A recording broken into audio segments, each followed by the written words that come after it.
السلام عليكم ورحمة الله وبركاته.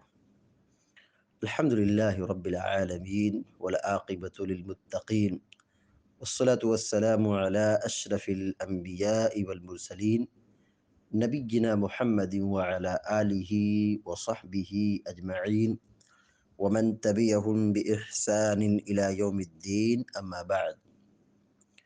فعن عائشة رضي الله تعالى عنها قالت: أصيب سعد يوم الخندق فضرب عليه رسول الله صلى الله عليه وسلم خيمة في المسجد ليعوده من قریب، متفق علیہ۔ بلوغ المرام من ادلۃ الاحکام کی حدیث نمبر 202 ابھی آپ کے سامنے پڑھی گئی ہے۔ ام المؤمنین حضرت عائشہ صدیقہ رضی اللہ تعالی عنہ بیان فرماتی ہیں: اصیب سعد یوم الخندق۔ اصیب، اصاب یصیب معنی ہوتا ہے لگنا، اور اصیب یہ مجہول کا صیغہ ہے۔ اصیب سعد معنی ہوگا سعد رضی اللہ تعالیٰ عنہ زخمی ہو گئے۔ اصیب زخمی ہو گئے، زخم لگ گیا۔ اصیب سعد، سعد رضی اللہ تعالیٰ عنہ زخمی ہو گئے۔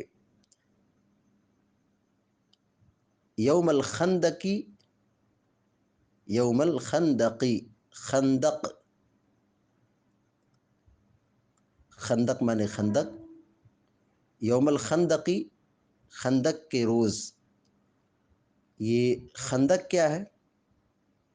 جنگ احزاب، غزوہ خندق، یعنی وہ لڑائی جو گڈھا کھود کر کے لڑی گئی تھی اس کو جنگ خندق کہتے، سن 5 ہجری میں۔ اسی کا دوسرا نام ہے جنگ احزاب،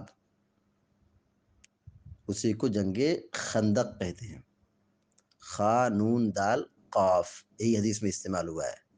یوم الخندقی، خندق کے دن، مراد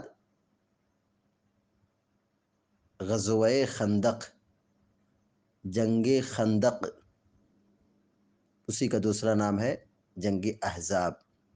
سورۃ الاحزاب ایک مکمل سورت اس ضمن میں نازل ہوئی ہے۔ اصیب سعد یوم الخندق، جنگ خندق کے روز حضرت سعد رضی اللہ تعالیٰ عنہ زخمی ہو گئے۔ فضرب علیہ رسول اللہ صلی اللہ علیہ وسلم خیمة فی المسجد۔ ضرب نصب کرنا، لگانا۔ ضربہ کے کئی معنی ہوتے، ایک معنی ہوتا ہے مارنا، ایک ہوتا ہے مثال بیان کرنا، ایک ہوتا ہے زمین پر چلنا، ایک معنی ہوتا ہے نصب کرنا۔ ضرب خیمہ معنی ہوگا خیمہ لگانا، خیمہ نصب کرنا۔ فضرب علیہ رسول اللہ صلی اللہ علیہ وسلم خیمة فی المسجد۔ خیمہ، خیمہ، خیمہ معروف ہے، جانتے ہیں، مطلب ایک چھوٹا سا ٹینٹ کہہ لیجیے۔ اللہ کے رسول صلی اللہ علیہ وسلم نے یہی خیمہ ان کے لیے مسجد میں لگایا۔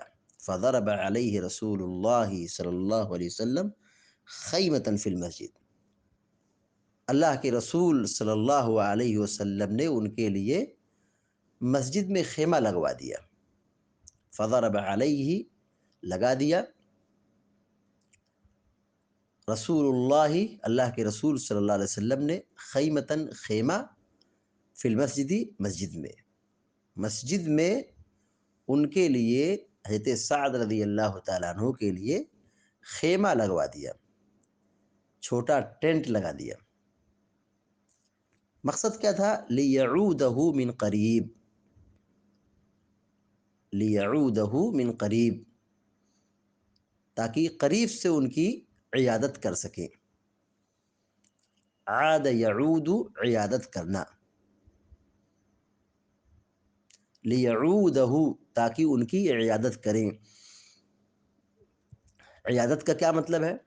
مریض کے پاس جانا، بیٹھنا اس کے پاس اور اس سے گفتگو کرنا، بات چیت کرنا، یہ سب عیادت کہلاتا ہے۔ لیعودہ من قریب تاکہ ان کی عیادت کرے، لیعود تاکہ عیادت کرے، ہو ان کی، من قریب، قریب مانے قریب، نزدیک، لیعودہ من قریب تاکہ قریب سے ان کی عیادت کرے۔ متفقون علیہ، صحیح بخاری اور صحیح مسلم کی روایت ہے، متفق علیہ روایت ہے، یعنی امام بخاری نے بھی نقل کیا ہے، امام مسلم نے بھی اپنی صحیح میں بیان کیا ہے۔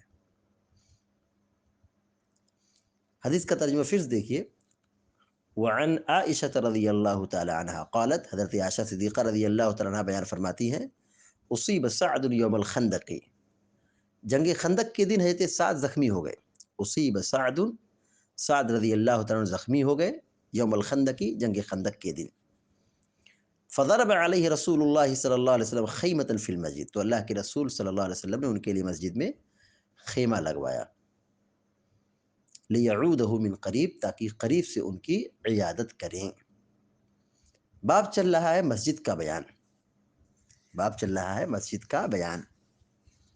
اس حدیث کو یہاں لانے کا مقصد یہ ہے کہ مسجد کے اندر ضرورت پڑنے پر خیمہ لگایا جا سکتا ہے، مریض کے علاج کے لیے، مریض کی تیمارداری کے لیے مسجد کے اندر بیڈ وغیرہ، خیمہ وغیرہ لگایا جا سکتا ہے، اس میں کوئی حرج نہیں ہے، ضرورت کے تحت۔ دو شرط ہے کہ یہ کسی خاص شخص کے لیے لگایا جائے، بڑے آدمی کے لیے لگایا جائے، ذمہ دار کے لیے لگایا جائے، جن کی اسلام میں بڑی قربانی ہو ان کے لیے لگایا جائے، اور دوسری شرط یہ ہے کہ خیمہ لگانے سے کسی کو تکلیف نہ ہو، نماز پڑھنے والوں کے لیے کوئی دقت نہ ہو، تو مسجد میں خیمہ لگایا جا سکتا ہے، اس کی گنجائش، جیسے کہ سعد رضی اللہ تعالیٰ عنہ یہ اپنے قبیلے کے سردار تھے اور اسلام کی راہ میں ان کی بڑی قربانیاں تھیں، تو ان کی عیادت کے واسطے مسجد میں خیمہ لگایا گیا تاکہ قریب سے اللہ کے رسول صلی اللہ علیہ وسلم عیادت کر سکیں، تیمارداری کر سکیں۔ تو مسجد میں ضرورت پڑنے پر خیمہ وغیرہ لگایا جا سکتا ہے، یا مریض وغیرہ کو رکھا جا سکتا ہے، سلایا جا سکتا ہے، اس میں کوئی قباحت نہیں ہے۔ یہ سعد رضی اللہ تعالیٰ کون ہے، تھوڑا ان کے بارے میں جان لیتے ہیں۔ سعد بن معاذ، سعد بن معاذ رضی اللہ تعالیٰ عنہ یہ انصار میں سے ہیں، قبیلہ اوس سے ان کا تعلق ہے، اور قبیلہ اوس کے یہ سردار تھے، حضرت سعد رضی اللہ تعالیٰ عنہ قبیلہ اوس کے سردار تھے۔ کبار صحابہ میں آپ کا شمار ہوتا ہے، کبار صحابہ یعنی بڑے بڑے جو صحابہ ہیں ان صحابہ اکرام میں آپ کا شمار ہوتا ہے۔ بیعت عقبہ اولا و ثانیہ میں انہوں نے شرکت کی، اور اسلام مدینہ کے اندر قبول کیا تھا۔ جب حضرت مصعب بن عمیر رضی اللہ تعالیٰ عنہ مدینہ کی طرف روانہ ہوئے اور اسلام کے پہلے داعی قرار پائے، تو مصعب بن عمیر رضی اللہ تعالیٰ عنہ نے مدینہ میں اسلام کی دعوت اور توحید کی دعوت عام کی، تو شروع میں حضرت سعد بن معاذ رضی اللہ تعالیٰ عنہ اسلام لانے والوں میں سے تھے، تو یہ سابقین اولین میں سے بھی ہے، یعنی اسلام لانے میں جلدی کرنے والے، مدینہ کے اندر اسلام قبول کرنے والوں میں یہ پہل کرنے والے تھے، اور کبار صحابہ میں سے تھے۔ ان کے اسلام قبول کرنے کی وجہ سے بنو عبد الاشہل ایک قبیلہ ہے، ان لوگوں نے اسلام قبول کر لیا، تو اپنی قوم میں سردار اور شریف انسان تھے، قوم نے ان کی پیروی کرنے میں فخر محسوس کر دی، تو بنو عبد الاشہل کے لوگوں نے ان کی وجہ سے اسلام قبول کر لیا، تو مسلمانوں کی تعداد مدینہ میں زیادہ ہو گئی۔ حضرت سعد بن معاذ رضی اللہ تعالیٰ عنہ نبی کریم صلی اللہ علیہ وسلم کے ساتھ تمام غزوات میں شریک رہے، جنگ بدر میں، جنگ احد میں، جنگ خندق میں. اور جنگ خندق میں جب یہ شریک تھے تو ان کو دشمن کی طرف سے ایک تیر لگی اور یہی ان کی وفات کا سبب بن گئی. جنگ خندق میں یہ شریک تھے اور اسی لڑائی میں آپ کو ایک تیر لگا اور خون جاری ہو گیا. ان کے بازو کی رگ میں تیر لگی تھی اور خون بہتے ہی جا رہا تھا. اس وقت انہوں نے اللہ رب العالمین سے دعا کی کہ اے اللہ تو مجھے وفات اس وقت تک نہ دے جب تک کہ بنو قریظہ کا معاملہ مکمل نہ ہو جائے، میں ان کے انجام کو اپنی آنکھوں سے دیکھ نہ لوں. تو اللہ رب العالمین نے ان کی دعا کو قبول کیا. جب بنو قریظہ کا معاملہ مکمل ہو گیا اور معاملہ حل ہو گیا اور انہوں نے اپنی آنکھوں سے ان کا انجام دیکھ لیا، اس کے بعد حضرت سعد ابن معاذ رضی اللہ تعالیٰ عنہ کی مسجد نبوی میں وفات ہو گئی. مدینہ میں آپ کی وفات ہو گئی. جب ان کی وفات ہوئی تو اللہ رب العالمین کا عرش ہل گیا. یہ ان کا مقام ہے. اور 70,000 فرشتے جنازے میں شرکت کیے تھے، ان کے جنازے کو اٹھائے ہوئے تھے، جس کی وجہ سے جنازہ ہلکا ہو گیا تھا. آپ غور کیجئے، سعد بن معاذ رضی اللہ تعالی عنہ صرف 36 یا 37 برس کے تھے.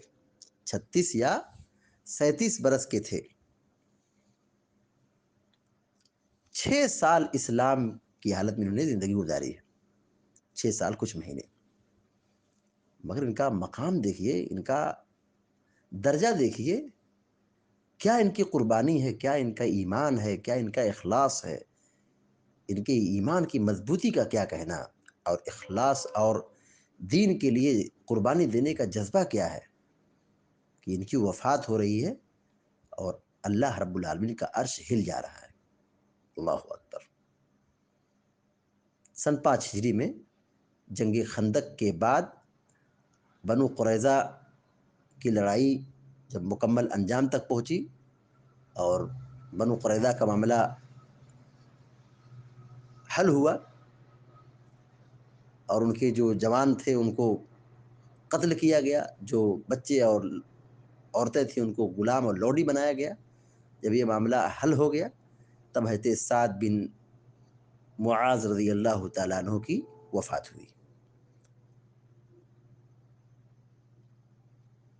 تو اس بیچ جب سے ان کو زخم لگا تھا، اللہ کے نبی صلی اللہ علیہ وسلم ان کو مسجد نبوی کے اندر ٹھہرایا تھا. ان کی عظمت کی وجہ سے، ان کی قربانیوں کی وجہ سے، ان کے مقام اور ان کی شان کی وجہ سے کہ یہ سردار تھے اور اسلام کی راہ میں زبردست قسم کی قربانی دینے والے تھے. اس لیے ان کو مسجد میں ٹھہرایا گیا تاکہ اللہ کے رسول صلی اللہ علیہ وسلم ان کی عیادت کر سکیں. اس سے مریض کی عیادت کی اہمیت کا ثبوت ملتا ہے. حدیث جو پڑھی گئی ہے، حضرت سعد رضی اللہ تعالیٰ عنہ زخمی ہو گئے اور ان کے لیے مسجد میں خیمہ لگایا گیا تاکہ اللہ کے رسول ان کی عیادت کر سکیں. اس حدیث سے جو باتیں معلوم ہوئی، نمبر 1، بوقت ضرورت علم و شرف، علم و فضل اور اہل شرف کے لیے مسجد میں خیمہ لگایا جا سکتا ہے. بوقت ضرورت علم و فضل اور اہل شرف کے لیے مسجد میں خیمہ لگایا جا سکتا ہے، بشرطے کہ نمازیوں کو تکلیف نہ پہنچے. نمازیوں کو تکلیف نہ پہنچے، کیونکہ مسجد کا اصل مقصد اللہ کی بندگی، عبادت، نماز وغیرہ ہے. اگر سب لوگ یہاں خیمہ لگا دیں گے تو لوگ نماز کہاں پڑھیں گے؟ تو اس کا بھی خیال رکھنا چاہیے کہ خیمہ لگا سکتے ہیں، لیکن یہ ضروری ہے کہ اس خیمے کی وجہ سے نمازیوں کو دقت اور دشواری اور تکلیف نہ ہو.